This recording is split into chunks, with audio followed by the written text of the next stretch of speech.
Very good evening to all of you. आपका जो है पेपर जवाहर नवोदय का जल्दी होने वाला है अप्रैल माह में। तो उससे पहले हम पुराने जो प्रीवियस ईयर पेपर हैं उन पेपर को सॉल्व करेंगे, जिससे कि आपको आगामी जो पेपर होने वाला है जवाहर नवोदय का उसमें बहुत आसानी होगी। तो उसको पेपर को हम सॉल्व करेंगे। आज हम इसके हिंदी वाले पोर्शन को हम सॉल्व करेंगे जवाहर नवोदय 2021 के।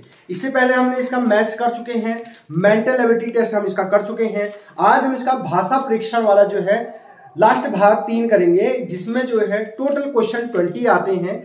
4 गद्यांश होते हैं और प्रत्येक गद्यांश में 5 क्वेश्चन होते हैं। तो 4 5 जा 20 और जो मार्क्स होते हैं 25 मार्क्स होते हैं। तो इस गद्यांश के हम पहला अनुच्छेद, दूसरा अनुच्छेद, तीसरा अनुच्छेद, चौथा अनुच्छेद जो है हम इसको सॉल्व करेंगे। अगर आपको वीडियो पसंद आएगी तो लाइक जरूर करें और अपने दोस्तों के बीच जो है शेयर करना ना भूलें। अनुच्छेद 1 को हम पढ़ते हैं विस्तार से। क्या आपने रस्साकसी खेल खेला है? यह एक रोचक खेल होता है। ये रोचक का मतलब होता है इंटरेस्टिंग खेल होता है, इससे मजा आता है। रस्साकसी का खेल खेलने के लिए आपको कुछ खुली जगह, एक लंबी और मजबूत रस्सी और खिलाड़ियों की 2 टीमों की आवश्यकता होती है। अगर मुझे रस्साकसी खेलनी है तो कम से कम मुझे एक खुली जगह चाहिए जहां हम रस्सी को खींच सकें। एक लंबी और मजबूत रस्सी चाहिए जिससे कि वो टूटे ना, और खिलाड़ियों की 2 टीम चाहिए होती है। एक टीम में जो है इधर साइड, एक टीम इधर साइड। खेल तभी रोचक होगा जब दोनों टीम बराबर मजबूत होंगी। अगर एक दोनों ओर जब मजबूत होंगे, यहां भी बराबर, इस साइड भी बराबर होंगे, तभी वो जो है खेल मजबूत होगा। दोनों टीमों के बीच एक रेखा खींच दी जाती है। जो दोनों टीम है उनके बीच क्या खींची जाती है? एक रेखा खींची जाती है। जो टीमें खींची जाती हैं और बीच की रेखा पार करने पर बाध्य कर दी जाती हैं, खेल हार जाती है। यानी 2 टीम है, उनके बीच में जो है रेखा खींच जाएंगी, और जो टीमें खींची जाती हैं यानी जो जिनको हमने खींच दिया और बीच की रेखा वो जो है क्रॉस कर गए, अपनी लाइन से पार कर गए, तो वो खेल जो है हार जाते हैं। टीम के सबसे शक्तिशाली सदस्य को चाहिए कि वो रस्सी के अंतिम छोर को मजबूती से पकड़े रहे। यानी जो सदस्य सबसे ज्यादा मजबूत है, बलवान है, तो उसको अंतिम छोर पर होना चाहिए और मजबूती से उसने पकड़े रहना चाहिए। टीम को संगठित होकर रस्सी को खींचना चाहिए। संगठित का मतलब था सब साथ मिलकर जो है रस्सी को खींचना चाहिए।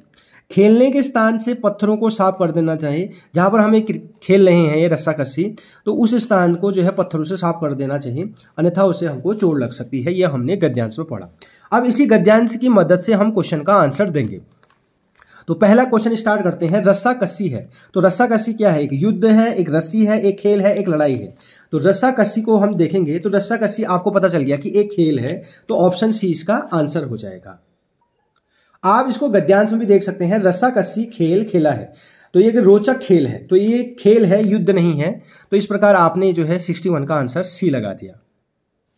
62 का क्वेश्चन है, रस्साकसी में हम क्या करते हैं? मुक्केबाजी करते हैं। आपने जो है पैसेज पढ़ा, तो मुक्केबाजी तो नहीं करते हम। छुपा छुपी करते हैं? बिल्कुल नहीं। रस्सा खींचते हैं और बल्लेबाजी करते हैं, तो ऑप्शन सी। तो आपको पता चल गया कि रस्साकसी में जो है एक रस्सी होती है, इसको कुछ लोग यहाँ को खींचते हैं, कुछ लोग इधर को खींचते हैं, तो बीच में जो है निशान होता है, इसको खींचना होता है। तो इसमें रस्सा इसका नाम में ही पता चल गया कि रस्साकसी में हम रस्सा खींचते हैं, ऑप्शन सी। अगला क्वेश्चन है, रस्सी के अंतिम छोर को पकड़ने वाली टीम का सदस्य होता है। तो जो रस्सी के लास्ट छोर पर, जैसे माना रस्सी है, तो इस छोर का जो लास्ट में जो खड़ा है, इस छोर का यहाँ, इस छोर का यहाँ, तो इस टीम को पकड़ने वाला जो सदस्य होता है, सबसे लंबा होता है, सबसे छोटा होता है, सबसे शक्तिशाली होता है, सबसे युवा। तो आपको पता है कि सबसे शक्तिशाली व्यक्ति को सबसे अंतिम छोर पर जो है लास्ट में होना चाहिए। तो ऑप्शन सी इसका सही जवाब हो जाएगा। इसको हम गद्यांश में भी देख सकते हैं। टीम के सबसे शक्तिशाली सदस्य को चाहिए कि वह रस्सी के अंतिम छोर पर मजबूती से पकड़े रहे। तो जो सबसे शक्तिशाली सदस्य है उसको कहां पर? अंतिम छोर पर होना चाहिए। अब अगला क्वेश्चन है 64। टीम जो बीच की रेखा को पार खींच ली जाती है, यानी जो टीम को हम जो बीच की रेखा ये माना है, इस रेखा को भी हम पार खींच ले जाएंगे, इसको भी हम अपनी ओर खींच लिया हमने, तो इसका मतलब वाली टीम क्या होगी? हार गई। तो हार जाने, इसको हार जाती है, इसका क्या हो जाएगा? Option B. इसको गद्यांश में भी देख सकते हैं। जो टीम खींची जाती है, यानी हम जिसको हम खींच लेते हैं और बीच की रेखा को पार करने के लिए हमने उनको बाध्य कर दिया, हमने उनको खींच दिया, तो वो खेल हार जाते हैं।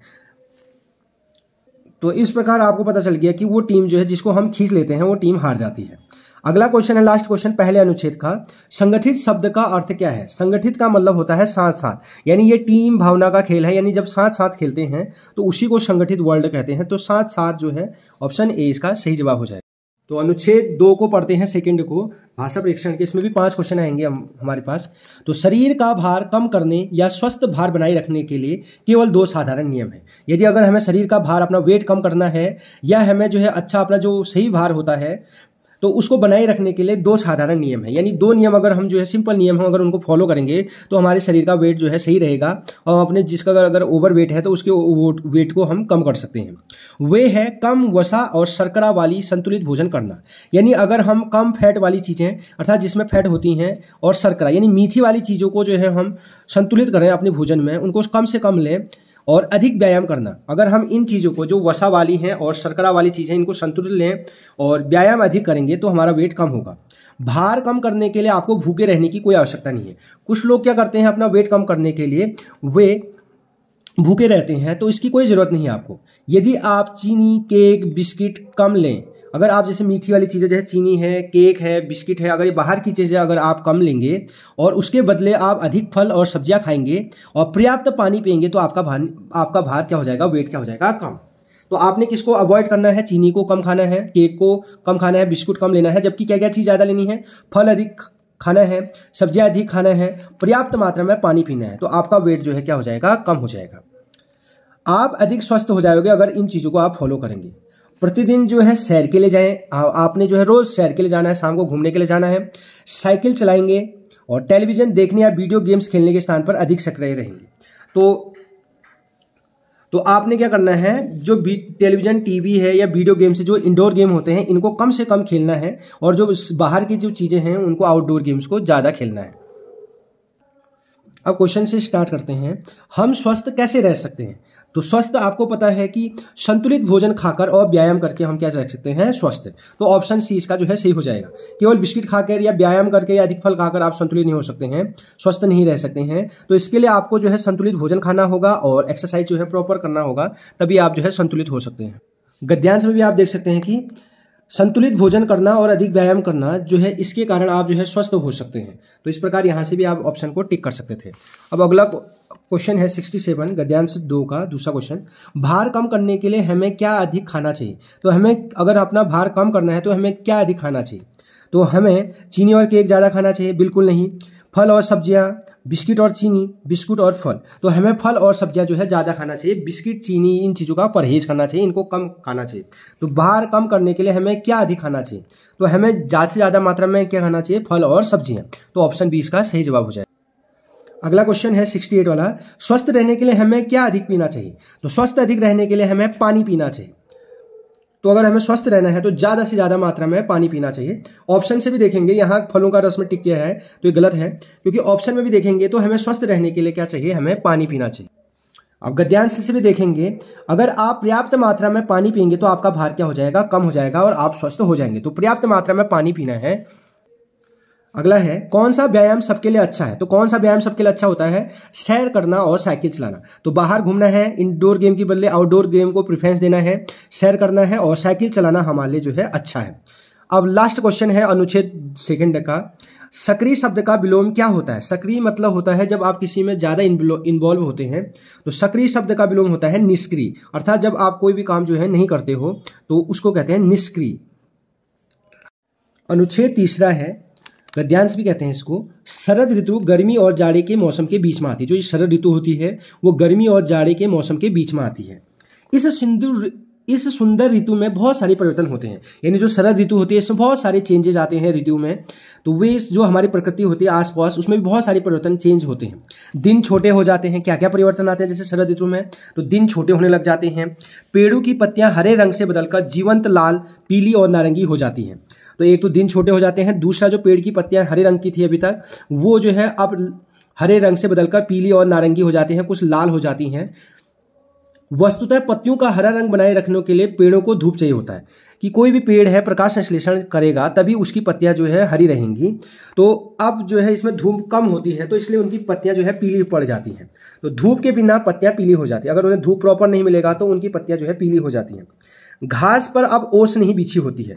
यानी अब जो है घास पर कोई भी जो है ओस नहीं होती है, बल्कि प्रायः प्रत्येक प्रातः काल को पाला पड़ा रहता है। यानी जो शरद ऋतु होती है उसमें देखा जाएगी तो ओस न होकर प्रत्येक प्रातः काल में जब सुबह जाएंगे तो वहाँ पाला पड़ा रहता है, क्योंकि तापमान हिम बिंदु तक पहुँच जा चुका होता है। यानी हिम बिंदु का मतलब होता है हिमांक, अर्थात 0 डिग्री सेंटीग्रेड तक वो जो है पानी जो है बर्फ बनने लग जाता है, इसलिए पाला बढ़ जाता है। पशु जाड़ों के लंबे महीनों के लिए पर्याप्त भोजन एकत्र करने लग जाते हैं। उन्हें पता है कि अब जाड़ा आने वाला है, तो इसलिए वो क्या करते हैं, पशु क्या करते हैं, अपने लंबे महीनों के लिए जो है भोजन एकत्र करने लग जाते हैं। ये परिवर्तन तब होते हैं जब हम ग्रीष्म काल की गर्मी से शीतकाल की सर्दी के अनुकूल हो रहे होते हैं। यानी जब गर्मियों के दिन खत्म होने लग जाते हैं और ठंडे जो है स्टार्ट होने लग जाते हैं, तो इसके बीच की जो ऋतु होती है उसे कहते हैं शरद ऋतु। अब क्वेश्चन पढ़ते हैं 71। ग्रीष्म और डॉट डॉट के बीच शरद ऋतु आती है, यानी ग्रीष्म और किस ऋतु के बीच जो है शरद ऋतु आती है। तो आपको पता है ग्रीष्म और शीत ऋतु के बीच जो है शरद ऋतु आती है। आप गद्यांश से भी देख सकते हैं, जो शरद ऋतु होती है गर्मी और जाड़ों के मौसम के बीच में आती है। यानी ग्रीष्म को गर्मी कहते हैं, जाड़ों को कहते हैं शीत। तो गर्मी और शीत, ग्रीष्म और शीत के बीच में शरद ऋतु आती है। अगला क्वेश्चन है, शरद ऋतु में निम्नलिखित में से क्या परिवर्तन हो सकता है। तो शरद ऋतु में क्या क्या परिवर्तन होते हैं। तो दिन जो है छोटे होने लग जाते हैं, गर्मी नहीं होती है इसमें, दिन बड़े भी नहीं होते हैं, अत्यधिक धूप भी नहीं होती है, क्योंकि शरद ऋतु ठंडे की शुरुआत होने लगी है, शीत ऋतु की शुरुआत का पहला महीना है। तो शरद ऋतु में दिन छोटे होने लग जाते हैं।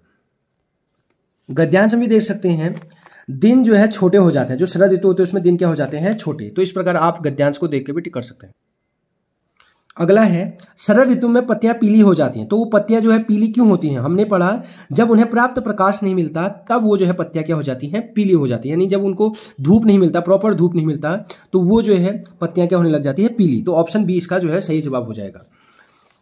अगला क्वेश्चन है 74। शरद ऋतु के बीतने की तैयारी करते हुए पशु क्या करते हैं। तो आपने पढ़ा था जब शरद ऋतु जो है स्टार्ट होने लग जाता है तो वो जो है ठंडू के लिए, शीत ऋतु के लिए जो है अपने भोजन जो है एकत्रित करने लग जाते हैं। Option A. यहां अनुच्छेद में भी देख सकते हैं, पशु जाड़ों के लंबे महीने के लिए पर्याप्त भोजन एकत्रित करने लग जाते हैं। यानी वो भोजन एकत्रित करने लग जाते हैं अब सर्दी आगे करके। अब है अनुच्छेद 3 का लास्ट क्वेश्चन। बिछी होती है के लिए दूसरा शब्द हो सकता है। तो बिछी होना का मतलब बिछाना, यानी ढकी होती है। ऑप्शन सी इसका सही जवाब हो जाएगा। बिछा होना, जैसे हम कहते हैं चादर बिछी हुई है, यानी चादर उसके ऊपर से ढकी हुई है। Option C. अनुच्छेद 4 पढ़ते हैं। दीपक उत्साहित था, वह अपने चाचा जी और चचेरे भाई बहन प्रीता और रिया के साथ रविवार को पिकनिक पर जा रहा था। उत्साहित का मतलब बहुत जो है एक्साइटमेंट थी, उसको बहुत खुशी थी कि वो अपने चाचा है, चचेरे भाई हैं, बहन प्रीता है और रिया के साथ जो है रविवार को पिकनिक पर जा रहा था। वो घूमने के लिए जा रहा था, उसको पिकनिक कहते हैं, इसलिए वो बहुत खुश था। उसने अपनी तैराकी के सामान, अब वो बहुत खुश था तो उसने क्या क्या किया, जो तैराकी स्विमिंग उसको अच्छी लगती थी तो उसके सामान है, नाश्ता है, ब्रेकफास्ट और खेलने के सामान को अपने एक पिट्ठू बैग में रख लिया। तो उसने जो सामान होता है अपने सामान को जो है एक अपने पिट्ठू बैग में, यानी पीठ में जो बैग लगा होता है उसे पिट्ठू बैग कहते हैं, उसमें रख लिया। वे सुबह 6 बजे चल दिए। तो सुबह के 6 बजे जो है वो अपनी बहन प्रीता, चचेरे भाई, चाचा जी के साथ, रिया के साथ जो है 6 बजे चल दिया। बहुत दूर तक गाड़ी चलने के बाद वे पिकनिक के स्थान पर सुबह 9 बजे पहुंच गए। यानी जब वो बहुत दूर तक गाड़ी चलाई उन्होंने, तो वो जहां उनको पहुंचना था 9 बजे तक वो वहां पहुंच गए। यह गांव में एक फार्म हाउस था। तो गांव के बीच में ही एक जो है फार्म हाउस था, उस फार्म हाउस पे जो है वो वहां पहुंच गए। उन्होंने गांव के चारों ओर घूमकर धान की खेती देखी। उन्होंने देखा कि जो गांव था उसके चारों ओर वो घूमे और उन्होंने देखे कि वहां धान के खेत लगे थे। उन खेतों को उन्होंने जो है ध्यानपूर्वक देखा और जाना कि चावल कैसे उगाया जाता है। तो वहां लोगों से उन्होंने पूछा और अगल बगल अपने चाचा चाची से पूछा कि धान कैसे उगाते हैं। उन्होंने सब लोगों को देखा धान की खेती कैसे होती है। तो इस पर वो जो है बहुत खुश था दीपक। वे पेड़ों पर चढ़े, आम और अमरूद तोड़े। वे जो दीपक और उसकी बहन प्रीता, रिया सब थे, चचेरे भाई, वो सब जो है पेड़ पर चढ़े और उन्होंने आम और अमरूद भी तोड़े। दोपहर को यानी दिन के बाद एक पेड़ के नीचे बैठकर उन्होंने दोपहर का भोजन किया। अब वो जो है थक गए थे तो वो जो है दोपहर में किसी पेड़ के नीचे बैठ के उन्होंने वहां पर जो है भोजन किया। जब चाचा जी ने कहा अब घर लौटने का समय है तो वे और देर तक ठहरना चाहते थे क्योंकि उन्हें गांव बहुत अच्छा लगा। अब उनके चाचा जी ने कहा कि अब हमें लौटने का टाइम आ गया है, अब हम चले जाएंगे, दिन चले गया है। लेकिन उनका जो है और चाहते थे कि वो थोड़ी देर और रुके वहाँ और फार्म हाउस में गाँव में देखें और उनको वो गाँव बहुत अच्छा लग रहा था। ये हमने गद्यांश पढ़ा। अब पहला क्वेश्चन है, उत्साहित होने का अर्थ क्या है। उत्साहित का मतलब होता है बहुत प्रसन्न, यानी जब कोई चीज़ बहुत ज़्यादा खुशी होती है। जैसे अगर हम आपको कहें कि कल घूमने जाना है तो तुमको रात भर उत्साहित होकर जो है नींद ही नहीं आएगी, यानी जब आप बहुत प्रसन्न होंगे। तो उत्साहित होने का मतलब होता है बहुत प्रसन्न। तो इसका ऑप्शन बी हो जाएगा। अगला क्वेश्चन है, दीपक और उसके चचेरे भाई बहन कहाँ गए थे। तो उन्होंने क्या मजा लिया, मतलब कहाँ गए थे वो, तो गांव में उब गए थे वो, क्या गांव में बोर हो गए थे, नहीं। ने पिकनिक का आनंद लिया, घर वापस आना चाहते थे, उनका घर आने का तो मन ही नहीं था। और पेड़ों पर न चढ़ सकी, उन्होंने पेड़ पर चढ़कर जो है आम और अमरूद भी तोड़े थे, तो इसका ऑप्शन बी हो जाएगा। उन्होंने पिकनिक का आनंद लिया, वो जो है गाँव के फार्म हाउस में गए थे, वहाँ उन्होंने पिकनिक का जो है इंजॉय किया और उनका मन नहीं था वापस लौटने का, तो इसका ऑप्शन बी हो जाएगा। तो आप गद्यांश से भी देख सकते हो कि वे और देर तक ठहरना चाहते, यानी वो बोर नहीं हुए थे। अगर बोर होते तो वो कहते हैं चाचा जी चलो घर चलो, तो वे और देर तक ठहरना चाहते हैं, यानी और देर तक रुकना चाहते थे, इसलिए ये वाला ऑप्शन नहीं होगा। इसी प्रकार जो है उन्होंने आम और अमरूद भी तोड़े, तो इसका मतलब वो पेड़ पर भी चढ़े और इसलिए आम और अमरूद भी तोड़े, तो इस प्रकार इसका ऑप्शन जो है पिकनिक का क्या लिया उन्होंने, आनंद लिया। अगला क्वेश्चन है, दीपक अपने डॉट डॉट के साथ पिकनिक पर गया। तो दीपक जो है अपने चाचा जी और चचेरे भाई बहन प्रिया और प्रीता और रिया के साथ जो है कहाँ गए, पिकनिक पर गए। तो चाचा जी और चचेरे भाई बहन के साथ वो कहाँ गए, पिकनिक पर गए। इस प्रकार ऑप्शन बी इसका सही जवाब हो जाएगा, क्योंकि यहाँ पर आप गद्यांश से भी देख सकते हैं दीपक जो है उत्साहित था, वो अपने चाचा जी चचेरे भाई बहन के साथ कहाँ गया, पिकनिक पर गया। तो इस प्रकार जो है चाचा जी और चचेरे भाई बहन, ऑप्शन बी क्या हो जाएगा, सही जवाब। अगला क्वेश्चन है 79 वाला, पिकनिक का स्थान एक डॉट में था, कहाँ था, मतलब गांव में था, पार्क था, समुद्र तट था, तरणताल में था। तो गांव में जो है एक फार्म हाउस में जो है उनका पिकनिक का स्पॉट था, गांव में ही घूमे और कैसे धान की खेती की जाती है, ऑप्शन सी इसका सही जवाब हो जाएगा। गद्यांश में देख सकते हैं गांव में ही एक फार्म हाउस था जो उनके पिकनिक का क्या था, स्पॉट था, तो गाँव में है, तो इसका आंसर हो जाएगा ऑप्शन सी। तो उनका पिकनिक स्पॉट गाँव था। लास्ट क्वेश्चन है अनुच्छेद 4 का और हिंदी प्रेक्षण वाले चैप्टर का भी।